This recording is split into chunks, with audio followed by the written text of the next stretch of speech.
Salut à tous, c'est Goran pour Fun Android. Et quelle rentrée les amis, mais quelle rentrée 2021 incroyable niveau tech. On vient d'avoir dans les mains les iPhone 13, d'ailleurs les tests sortent bientôt sur la chaîne. Et là, j'ai l'impression que c'est quand même le bon moment pour vous parler de tout ce qui est rumeur d'un autre téléphone que vous appréciez beaucoup, les Google Pixel. Alors sur la toile, on a eu plein d'informations, plein de rumeurs sur les Google Pixel 6. On va donc ici parler de quoi? De date de sortie, de prix, de performance, de photos, bref, le gros point complet qui fait plaisir. C'est parti. Côté design, Google nous fait plaisir cette année et on parle là d'une grosse refonte par rapport à ce qu'on connaît par rapport au Google Pixel 5. Au niveau du dos de l'appareil, on note en effet l'apparition d'une bande solide en haut et dans la largeur de l'appareil. Bande sur laquelle Google viendra caler les deux capteurs photo et le flash. On notera également la disparition du capteur d'empreinte pourtant présente sur le Pixel 5. En fait, il ne va pas complètement disparaître puisque maintenant il va se retrouver sur la partie inférieure de la dalle. Google a également décidé de changer les matériaux de construction de leur mobile. On parle ici d'une finition en aluminium mat pour le modèle standard et un cadre en aluminium poli pour la version Pro. Également, on a pu tirer des informations d'une vidéo qui semble leaker d'un utilisateur du 6 Pro. À partir de ces images, on peut supposer que tous les boutons seront regroupés sur le côté droit du téléphone. En plus de ça, il devrait embarquer 3 capteurs à l'arrière et une caméra selfie à l'avant. Mais bon, ça, c'était une évidence.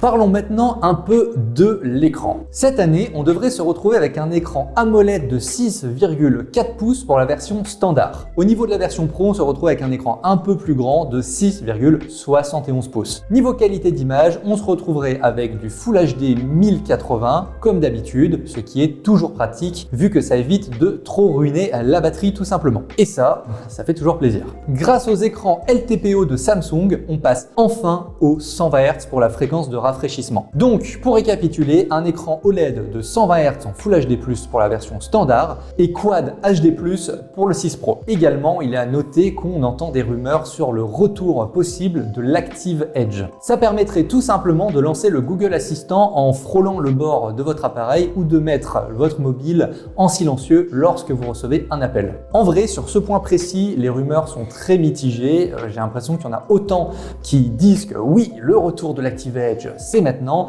et il y en a autant qui disent non au final. Donc vous savez quoi, le mieux pour ce point précis, ça sera d'attendre l'officialisation de la machine.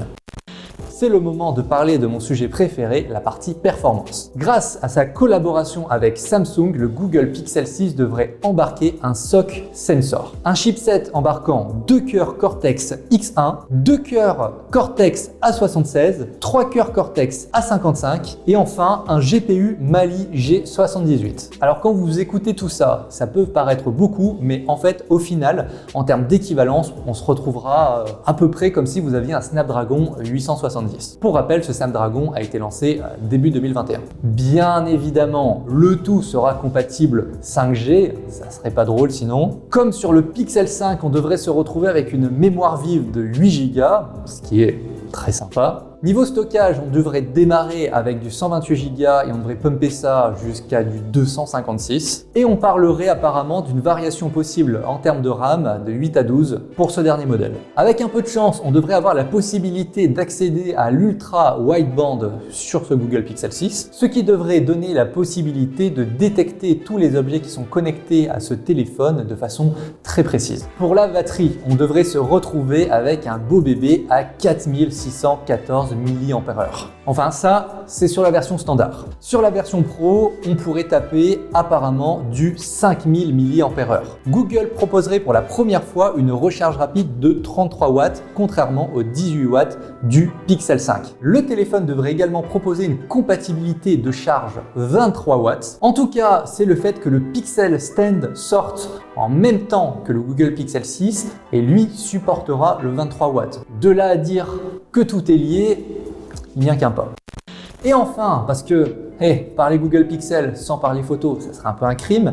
On va vous parler des performances des capteurs. Le Pixel 6 Pro devrait vous proposer un téléobjectif périscopique de 48 mégapixels IMX 586, permettant d'afficher un zoom x4. Au niveau du Pixel 6 standard, ça sera un peu différent. On parle ici d'un double capteur photo composé d'un objectif principal GN1 de 50 mégapixels made in Samsung qui vous offrira des vidéos 4K 60 fps et un objectif ultra grand angle IMX 386 de 12 mégapixels. La caméra frontale en 4K sur le Google Pixel 6, on a envie d'y croire. Mais qu'est-ce qu'on en sait? Ça fait partie des grosses rumeurs. Il se pourrait que ce soit un capteur 8 mégapixels et le capteur du Pro pourrait se doter d'un capteur selfie 12 mégapixels. Selon XDA Developer, le mode photo de l'appareil embarquerait de nombreux outils bien pratiques, notamment une sorte de gomme magique qui pourrait permettre d'effacer des éléments indésirables d'une photo super facilement. Une fonction déblur qui permettra donc de déflouter certains éléments de votre image également. Bref, on ne doute pas que Google nous fournira de bonnes grosses surprises dans les semaines à venir à ce sujet-là, parce que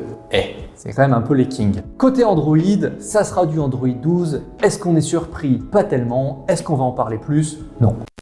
Enfin, si vous êtes venu jusqu'à ce moment de la vidéo, peut-être que vous êtes intéressé par le prix et la date de sortie, et c'est ce qu'on va voir tout de suite. Niveau tarif, rappelez-vous, le Google Pixel 5 à sa sortie valait 629 €. Ce qui était d'ailleurs une très bonne évolution face au Pixel 4 qui était plus cher. Alors, est-ce que Google va nous réitérer cet exploit économique cette année?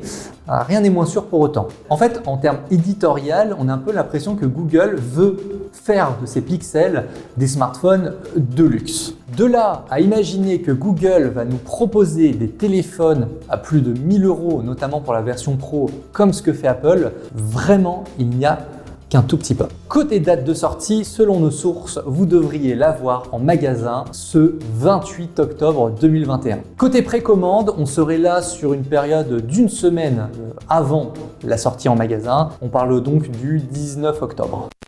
Alors tout ça, écoutez, ça fait quand même un peu rêver. Il y a beaucoup de belles promesses. On espère que Google va pouvoir s'y tenir. Malheureusement, le revers de la médaille, c'est que Google va vraiment transformer ses appareils en téléphones un peu de luxe. Tout ça, ça reste bien évidemment au stade de rumeur. On a beaucoup d'éléments qui nous indiquent tout ça, mais rien n'est encore confirmé, bien évidemment. Est-ce que Google va essayer de devenir un concurrent à Apple? Est-ce qu'ils vont vouloir rester un peu dans des fourchettes de prix un peu middle? Écoutez, la réponse très bientôt finalement. Et enfin, et c'est évident, à la seconde où on l'a, on va vous arroser de tests et de comparatifs sur ce téléphone parce que chez nous, on les aime bien les Google Pixel. Donc vous pouvez compter clairement sur Phone Android pour décortiquer tout ça. Pour les nouveaux arrivants, n'hésitez pas à vous abonner. Si vous avez la moindre question, c'est en commentaire que ça se passe. C'était Goran pour Phone Android. À bientôt.